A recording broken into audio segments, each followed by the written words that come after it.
Welcome back, House Republic. Scores on Police Chief APGAINS. I know, haven't made a YouTube video since retiring, but we've been really enjoying all the new Cube updates, and I just felt the need to return and to speak my mind on something that I've been getting questions on.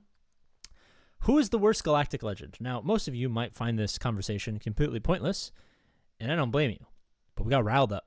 And I've consulted the Magi, and by the Magi, I mean all of the GAC data for a long, long time, and I've come up with a conclusive statement that just so happens to coincide with what I believed for many years. So this originated because someone told me that Lord Vader was the worst galactic legend. Some of the reasons given: people don't like him. Let's be honest, very important reason. Liking GLs is like 90% of them being good. And the fact that he requires a lot of other teams to be deconstructed in order to prop him up to as high as possible level. And I think in this respect, he shares a lot with Rey. Rey very similarly has the ability to be a very, very good galactic legend because of her generally accepting of all light side ally kit. Frequently, new characters will pop up and randomly, Datacrons or not, be really good with Rey. And there'll be some brief period, flash in the pan kind of thing where she's really good. So without the constant changing and updating of Rey with new, fun, exciting light side characters, Lord Vader will take a Reva, he'll take a Maul, he'll take a bunch of random shit that is realistically for 99% of people probably more valuable somewhere else. And while I agree that it's probably not great that he takes away from a lot of teams, he can still get stuff done on offense and defense without dissolving those teams. So that's something that we want to consider in this debate. Now, the only other real option for worst galactic legend, and I don't even think Lord Vader should be considered, to be perfectly honest with you, is Sith Eternal Emperor. Now, Bane makes Sith Eternal Emperor super fun. I will not deny being too busy with working multiple jobs, missing the whole conquest of Bane. I was quite sad. I wish I had him, to be perfectly honest with you. If I had him, I honestly probably might even farm C just because I think it's fun. But C suffers from the same thing that he suffered from day one, and that is just the simple fact that he kind of sucks on defense, to be perfectly honest. I pulled up some data. I've been really hammering a lot of GAC data, especially because with a lot of the Cube updates we're doing, we're taking like specific stats of your roster. The Cube is a Patreon, Discord roster viewing, GAC scouting, doesn't matter. We're taking more specific information from your roster and giving you more specific recommendations relative to what gets you closer to an even height and width, what ideally leads to more GAC wins. So we're really hammering down with a lot of people to make sure that that's as accurate as possible. So I've been spending a lot of time looking at GAC data.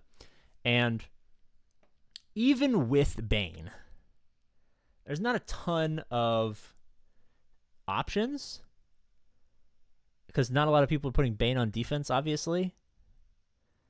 But by and large, if you take the battle kind of seriously, meaning you don't like do a solo SLKR or like a Wampa, you're probably not having a ton of issues with Bane. Now, the Bane Datacrons there'll always be, anything you say, there'll always be a 3-month gap where it's either wrong or it's, you know what I mean? So that notwithstanding, it doesn't add enough to make C super viable. Now, here's where, for a long time, while pondering this, I've been a little indecisive.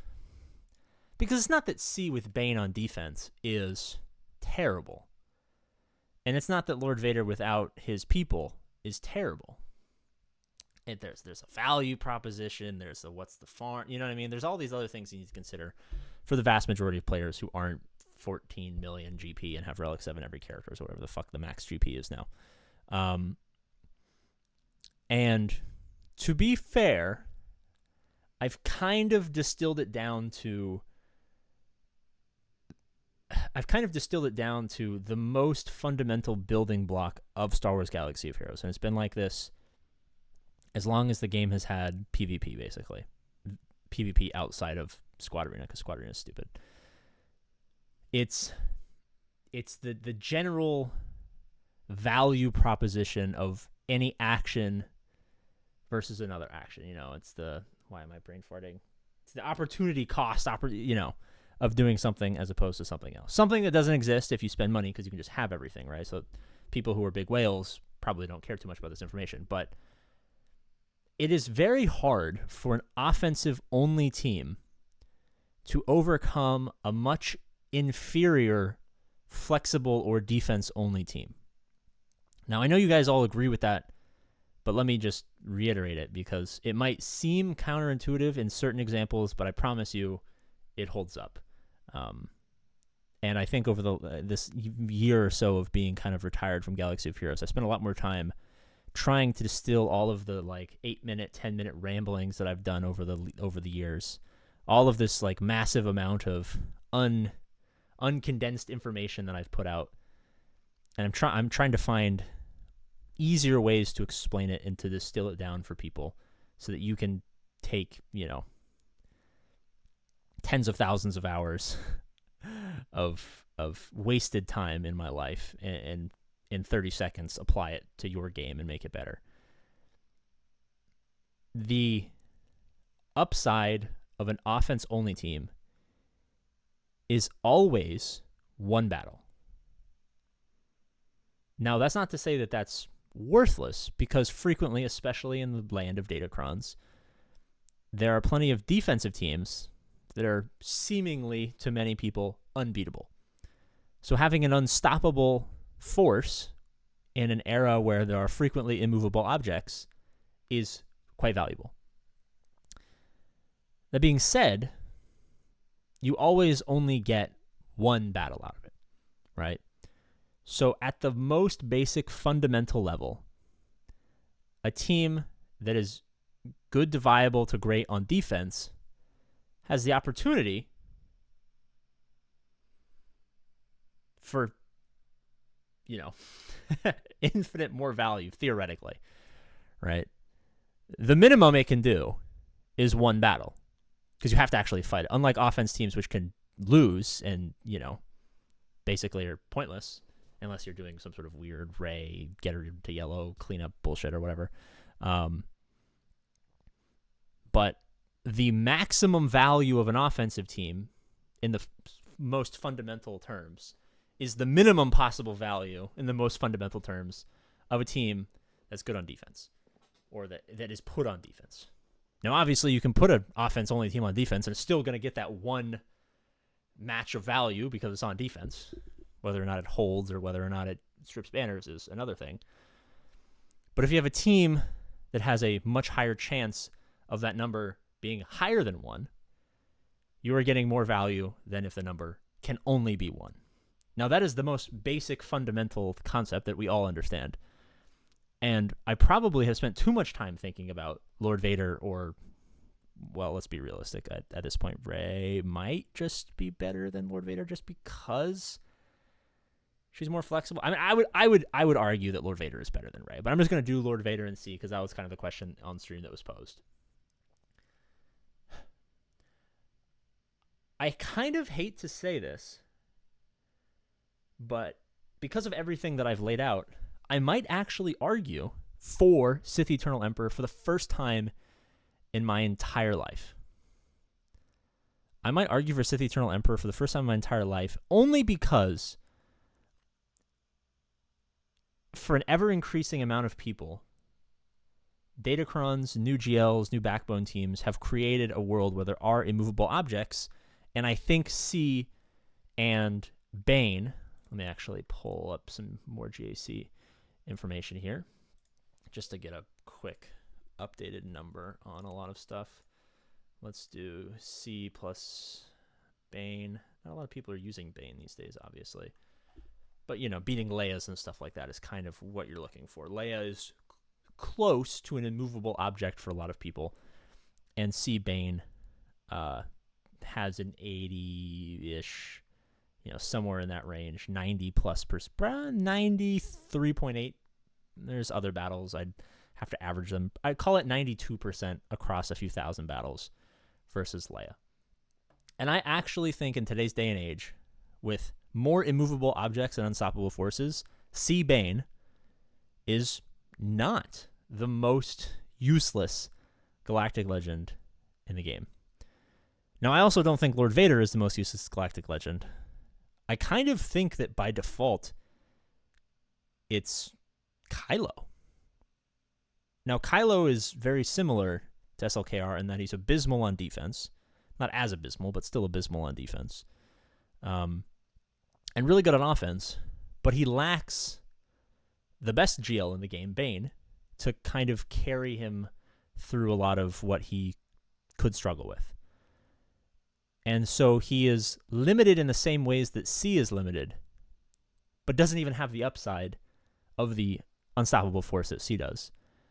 And so I think for most of the game's existence after GLs were out, or I guess after C was out because he wasn't in the first batch, C was perpetually the worst galactic legend by far. And I think with Bane, it's no longer the case. And I don't know if this is cause for celebration, if this is cause for panic. I don't know what it's cause for. I kind of just think about the game now. I don't really do much content. Yeah. That's kind of what I came up with. Thank you guys so much for watching. As always, I love you. I'll see you later. But really quickly, hit this link that I'll put up there. Use that link. Download Raid Shadow Legends. Play to level 25. I know it doesn't mean anything to you. Don't spend any money or whatever. Just play the game. Have fun. Hit level 25. If you use the link, APGAINS to get some money. Raid Shadow Legends is giving me a chance to make some cash. You guys, takes about, 2 hours to hit level 25 or something like that. It would really help out, subsidize YouTube no longer really being a part of my life. And then as I transition in life, and I really enjoyed this. Sitting down, I spend so much time. I used to spend so much time just going through the processes that I always go through with this game, just out loud. Ramble, rant videos, long streams where we just talk. And since I haven't really had time or the desire to do that recently, outside of working on the cube and helping players improve their rosters in that respect, I've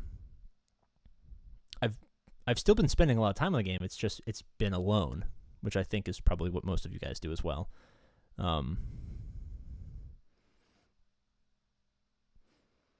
So, who knows? Maybe I'll come back once a week or so when I'm home. I'm home once a week for a few hours on Sunday, and frequently I don't record videos. Maybe I'll sit down and put out something that I've really been thinking about, and then Monday morning you can watch it before Arnold live streams or whatever. YouTube always made me really happy, and I think this was a good increase of the will to live. So thank you guys so much for watching. As always, I love you. And I'll see you later. Bye-bye.